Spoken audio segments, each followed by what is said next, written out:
Hello everyone, this is ANURADHA Sharma and you're watching my channel IELTS with ANURADHA. Now turn to part 1.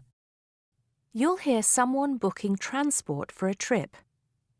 First, you have some time to look at questions 1 and 2.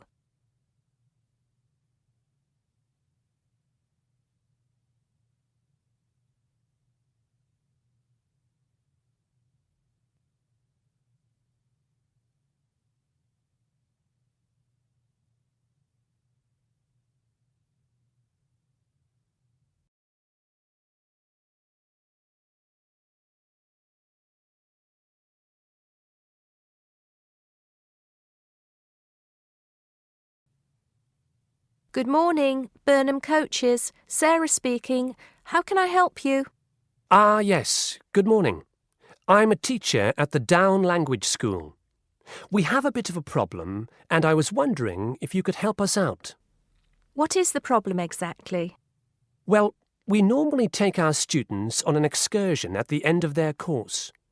But unfortunately, the coach firm we normally use has let us down. It seems they've gone out of business. I'm sorry to hear that. I suppose you are looking for a replacement. Well, yes. We won't need a very large coach, actually. There will be 30 students and 4 teachers. So that's 34 in all. And what dates did you have in mind? The last Saturday and Sunday of this month. That's the 28th and 29th. The 28th and 29th. Does that mean you are planning to stay somewhere overnight? That's right. Actually, we want to do the same excursion that we do every year. We usually visit Stonehenge, Salisbury, and stay overnight in Bath. It's a historical tour, really. It sounds interesting. Let me just see what we have available.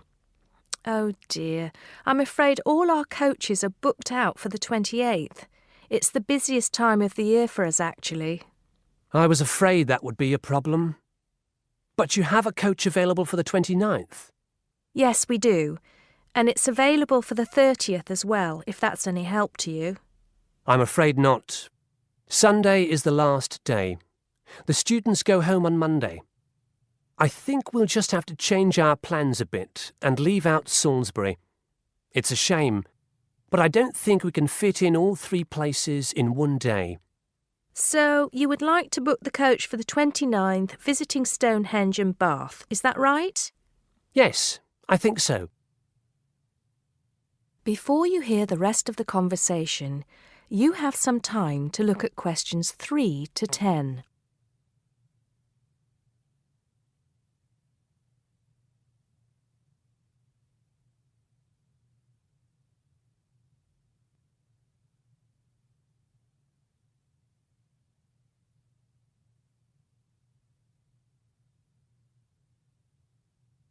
Now listen and answer questions 3 to 10. Right, I just need a few details, sir. OK. My name is Paul Scott. S-C-O-T? It's double T, actually. I'm sorry. And it's the Down Language School. Could you give me the address for that, Mr. Scott? Yes, it's Down House, Hill Street, Brighton. Do you need the postcode? No, that's not necessary, but I do need a contact number. Of course. The number for the school secretary is 01273 512 634. You can contact her if you need to speak to anyone. Right, and what time would you like the coach to pick you up? Well, I think we'll have to make an early start. Would 7:30 be all right? Yes, no problem at all. What time do you want to be back? Oh, any time between 10 and 11 will be all right. Not later than 11, though. Right, I'll make a note of that. 11 p.m. latest. There's just one more thing I need to know. Presumably, you'll be visiting Stonehenge first. How long do you want to stay there? Well, we normally stay about an hour. The main objective of the excursion is for the students to see the Georgian architecture in Bath, really. Yes, Bath is lovely, isn't it? I was there myself a couple of years ago. I thought the Royal Crescent was absolutely stunning. I hadn't realised how large it is. Well, I think that's all I need to know, Mr. Scott. Thank you for booking with us. Just a minute. There's one thing you seem to have forgotten. How much will this cost? Oh, I'm terribly sorry. I was thinking about Bath. Just bear with me a moment. Yes, it's a round trip of 300 miles and a total time of 16 hours for the driver. For a 45-seater coach, that will be a total of £500, including tax and insurance. Do we have to have such a large coach? There are only 34 of us. We don't have any smaller coaches, I'm afraid. Oh well. At least we won't be cramped for space. When do we have to pay? We require a 20% deposit to confirm the booking. I suggest that you do that as soon as possible, today if you can. The balance you can give to the driver if you're paying by cheque. Have the cheque made out to Burnham Coaches. I think that'll be all right. I will have to check this with the school accountant, but if all is well, I'll arrange for someone to bring you the deposit within the next 2 hours. That'll be fine, Mr. Scott. Well, thank you very much indeed. Goodbye. Goodbye. That is the end of Part 1. You now have 1 minute to check your answers to Part 1.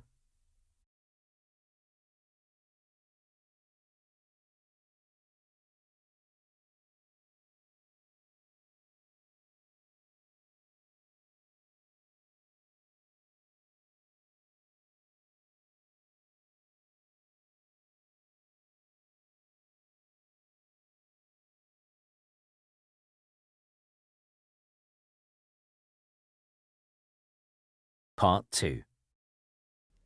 You'll hear someone talking to a group of university students. First, you have some time to look at questions 11 to 17.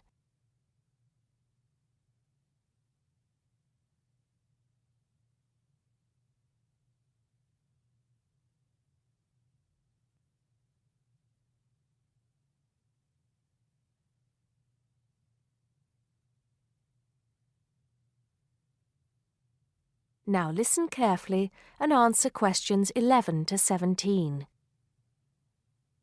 Good morning, everybody, and welcome to Upton University. I hope you are settling in and beginning to find your way around. I know how confusing it can be when you start life at university, and that's why we have Freshers Week to help you find your feet. Before I go any further, I should perhaps introduce myself. My name is Sally Jackson, and I am the Secretary of the Students' Union, which has organized this week of events for you. You will usually find me in the office on the first floor of this building when I'm not attending lectures. Anyway, down to business. Of course, there are a few things that you are obliged to get done during your first week here. But once you've opened a bank account, if you haven't got one already, seen your director of studies to discuss which courses you are going to take, and signed up with a doctor, there will be plenty of time left to enjoy the events we have arranged for the week. And have we got a lot lined up for you? Throughout the week from Monday to Friday, every morning starting at 10 a.m., there will be orientation and welfare events. These will include tours of the campus, which, as you have probably noticed, is the size of a small town with 9,000 residential students, as well as sessions on developing study skills. We also have tours of Upton itself arranged for you, with a bus leaving from outside this building every afternoon at 5 o'clock. There are a number of interesting things to do and see in and around Upton, so you can expect visits to the castle and museum as well as the popular Ghost Walk. You'll need to sign up for this one, as numbers are limited. Just put your name on the list on the notice board in the entrance lobby. An important event is scheduled for Monday, that's the day after tomorrow, when we will be holding the academic fair. This is an opportunity for you to speak to students and academic staff about the courses that are on offer. The academic fair starts at 1 o'clock, by the way. There are a couple of other fairs that I think will interest you. First of all, we have the Societies Fair on Tuesday the 16th, which I think is an absolute must. You might not believe it, but the university has over 150 societies and sports clubs you can sign up for, so you are sure to find something of interest to you. That also starts at 1 o'clock, and it will be here in the Union Building. Also in this building is the Trade Fair on Wednesday from 2 until 5 in the afternoon. This one might sound a bit strange because you will find a load of banks and other businesses here trying to get your custom. You will find plenty of bargains and, best of all, a lot of the businesses give away stuff for free.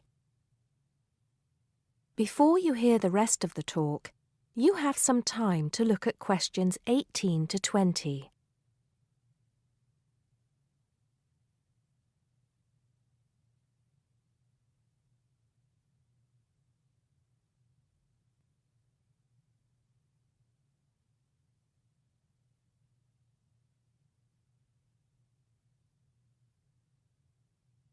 Now listen and answer questions 18 to 20. We've also got a great entertainment program lined up for you, starting tonight with our welcoming party. We have a top band lined up for your entertainment, but I'm not allowed to say who they are. All I can say is that I am sure you will not be disappointed. So come along to Blackmore Hall at 9 o'clock this evening to get your university experience off to a flying start. Just one point. I'm afraid this event is limited to freshers only. Because of space restrictions, you can't bring a friend tonight. Sorry about that. There's more fun and games on Monday in the Cotswold Theater here on campus. We have booked two of the cleverest comedians in the country, Paul Frazier and Jenny Brown, for a 3-hour show. Paul has assured us that he and Jenny have packed the show with new material, and as they always get rave reviews for their shows, I think we can look forward to an evening of great entertainment. That's in the Cotswold Theater on Monday evening at 7:30. Moving along a bit, on Thursday there is an important date for your diaries. This is the official Freshers Opening Ceremony, when the Dean welcomes you to Upton University. So remember, Thursday the 18th from 2:30 to 3:30 in Blackmore Hall. You certainly should go to this one, and by the way, light refreshments will be available. At the end of the week, on Saturday, you have the chance to dress up in your smartest evening wear for the official Freshers' Ball. Actually, although it's called a ball, it is quite a relaxed affair, so we are more than happy if you turn up wearing jeans and a t-shirt. The important thing is to relax and enjoy yourselves. Time and place are the same as for this evening's party. Blackmore Hall from 9 in the evening to 3 o'clock in the morning. Right.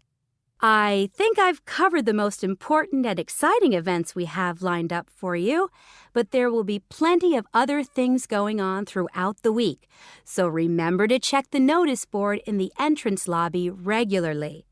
Enjoy the rest of the day, and I look forward to meeting as many of you as possible this evening at the welcoming party. That is the end of Part 2. You now have half a minute to check your answers to Part 2.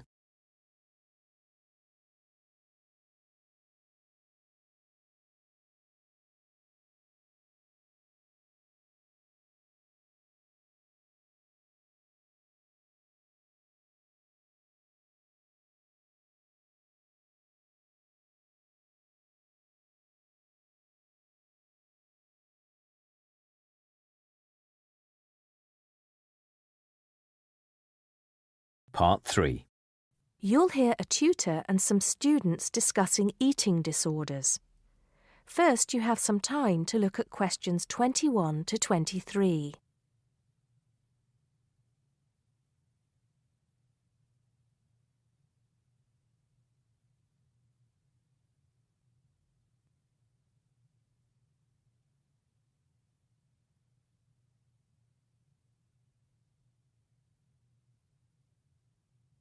Now listen carefully and answer questions 21 to 23. Good afternoon.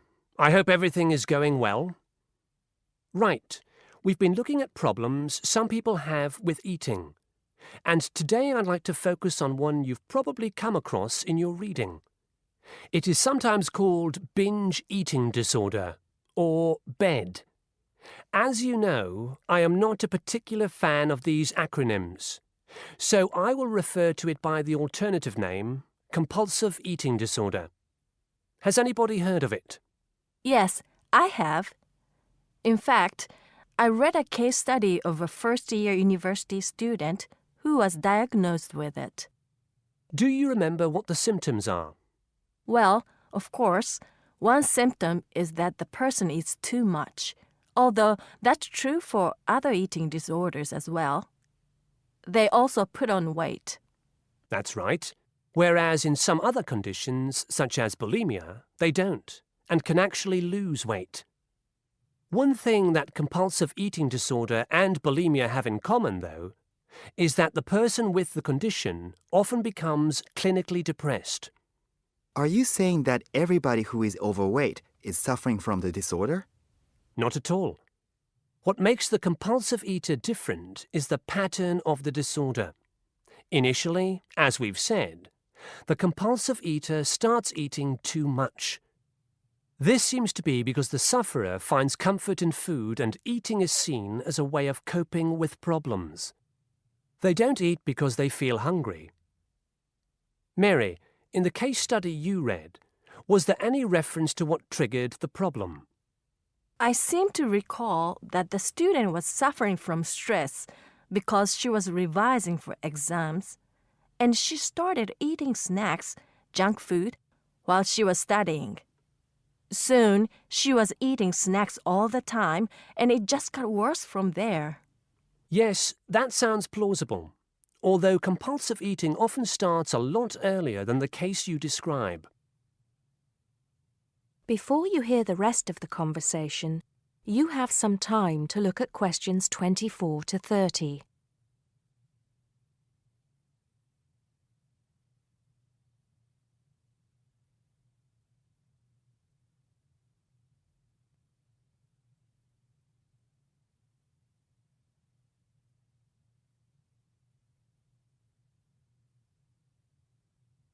Now listen and answer questions 24 to 30. Anyway, once the condition has been triggered, often by constant snacking as you mentioned, it becomes progressively worse. Over a period of time, the sufferer loses control of their food intake. They become preoccupied with food, and the binge eating increases. Overeating blocks out negative emotions such as loneliness, worries about work, depression, and so on. But it is only a temporary effect. Apart from the physical discomfort that overeating often causes, the sufferer begins to feel embarrassed by their behavior. They then take drastic action to try to compensate. In an attempt to lose weight, compulsive eaters will try extreme diets, skipping meals, or going without any food at all for a day or more. Not a healthy way to try to lose weight, obviously. Absolutely. And of course, the person has to start eating again at some point. In other words, it becomes a vicious circle? That's right. Binge eating, extreme dieting, or attempts to lose weight by other means, and then binge eating again. What are the long-term effects of compulsive eating? As you might expect, these are similar to those for people suffering from obesity. Diabetes is frequently reported. What about treatment? The disorder can be treated, certainly. but there's always the possibility that the patient will suffer a relapse and start binging again. What does treatment involve? Medication? No. It normally involves sessions with a therapist experienced in treating eating disorders. A nutritionist will often be involved as well. Are there any self-help organizations? I mean, organizations like Alcoholics Anonymous? Yes, there are. And you might want to follow this one up for your research. One organisation is called Overeaters Anonymous, and they have what they describe as a 12-step program to help people overcome the disorder. You can find out more from the organisation's website. Right. I think that'll have given you plenty to follow up. So I'll see you at the same time next week. That is the end of Part 3. You now have half a minute to check your answers to Part 3.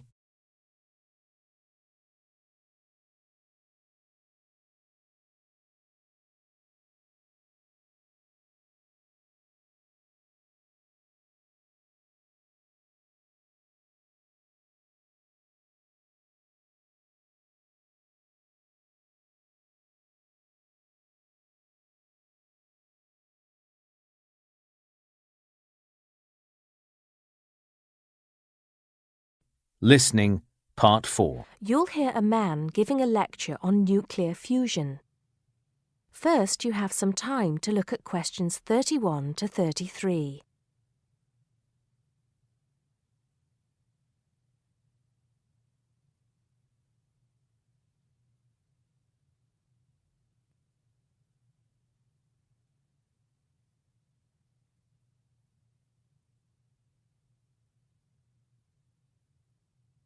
Now listen carefully and answer questions 31 to 33. I'd like to start by thanking so many of you for attending this, my first public lecture at this magnificent university. I'm going to be talking to you today about nuclear fusion. Before I proceed further, I would like to apologize on behalf of some of our newspapers for the sensationalist and hopelessly inaccurate articles that have been published on the subject over the years. I must confess that my own interest in the subject was actually stimulated by an article published more than 50 years ago in a popular Sunday tabloid with the impressive title, Power from the Sea. Today, most people would probably interpret such a title as an introduction to a discussion on the latest developments in renewable energy sources, such as wave technology or generating electricity from tidal flows. But back then, little, if any, progress had been made in these fields since the invention of the water wheel.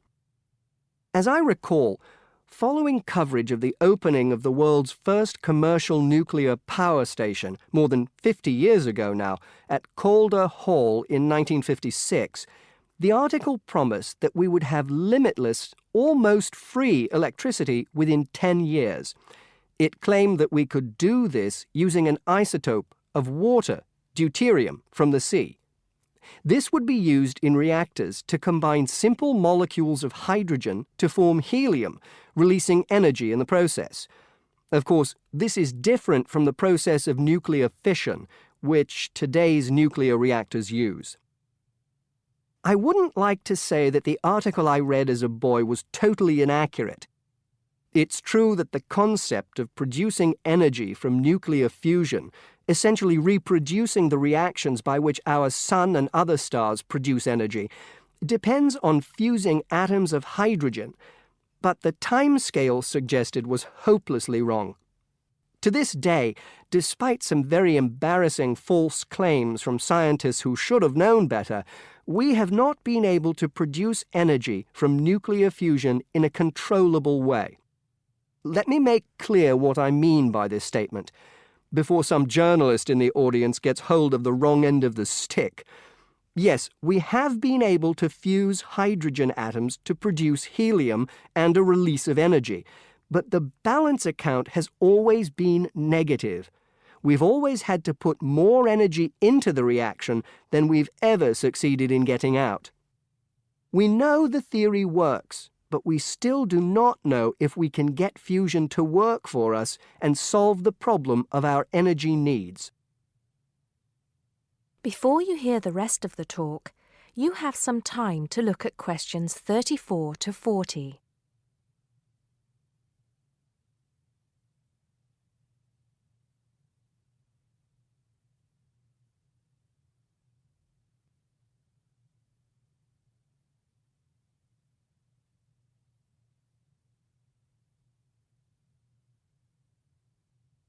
Now listen and answer questions 34 to 40.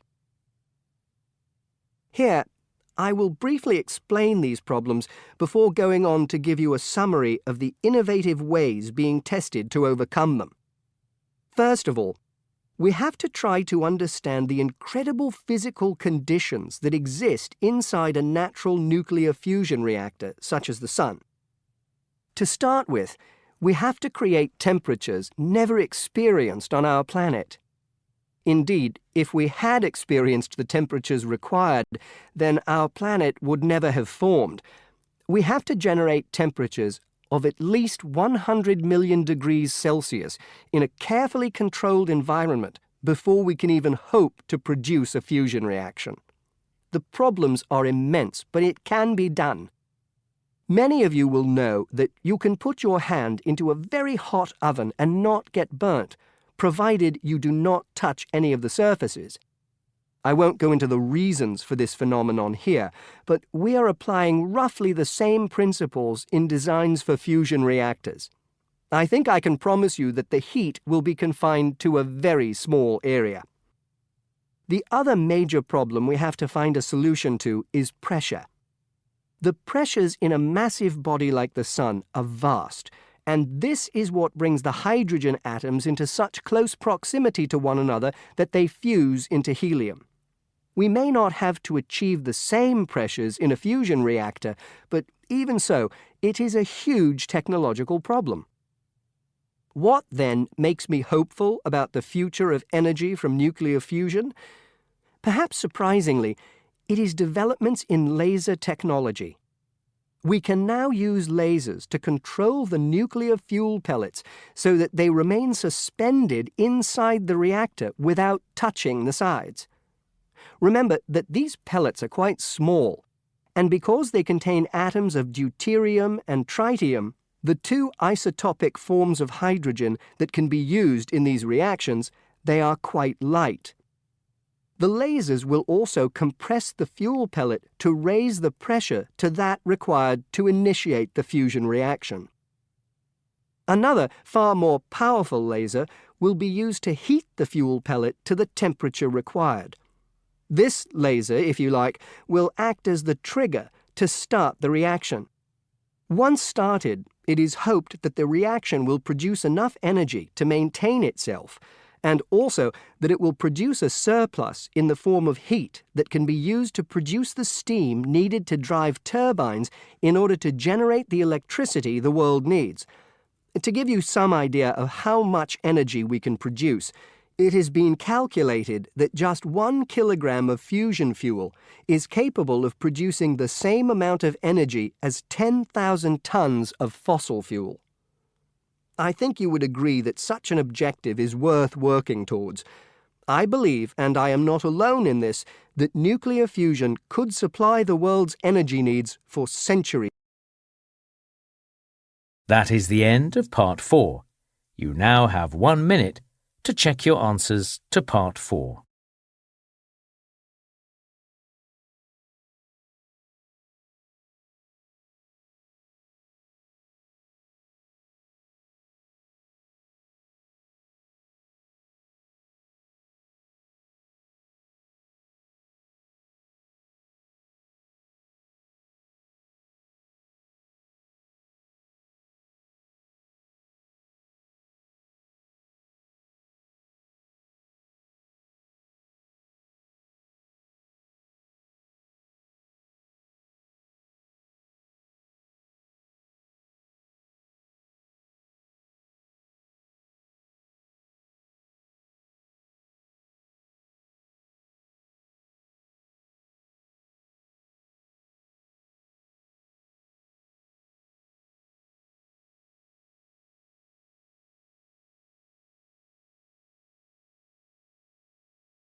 That is the end of the listening test. In the IELTS test, you would now have 10 minutes to transfer your answers to the answer sheet.